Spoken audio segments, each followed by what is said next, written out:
Now, a very exciting announcement that we've only received 4 days ago now is when they see what I got, they'll all be like, ooh, that's nice. Time classic, and if you were there When they for see the me, I know they talking up like, to now, that's nice. you recognize that Gorn is getting a sequel to Gorn 2.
Now, my, what a trailer and what a comeback of what we are going to be getting. I honestly didn't expect us to get a Gorn sequel, let alone another Gorn game at all.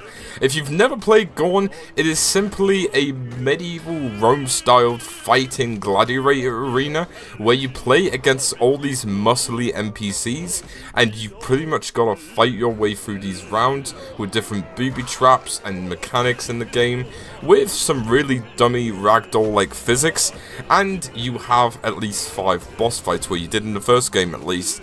With this one right here, it doesn't seem like we know too much about the story details yet, but if it's anything like the first game with the mods and the story and with all the cool little tricks that you could use, this will be an absolute treat if you did play the first game.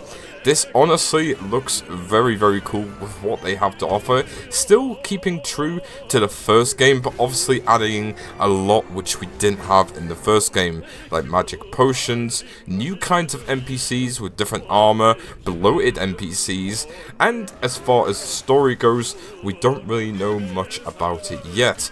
But this is very exciting to see that this is in development, or at least will be available soon for maybe a demo or a possible release date. But do let me know your thoughts and opinions. Is this a game that you are going to want to get? But the short version of it is, there does seem to be a lot of changes in terms with the weapons, how the NPCs fight, and what we are up against. There's new skull and animal enemies, there's new booby traps, and there's a whole new arena. Now, I won't spoil the first game for any of you, but if you do want to go and fancy and play it yourself, you can go and get it for less than £10 now.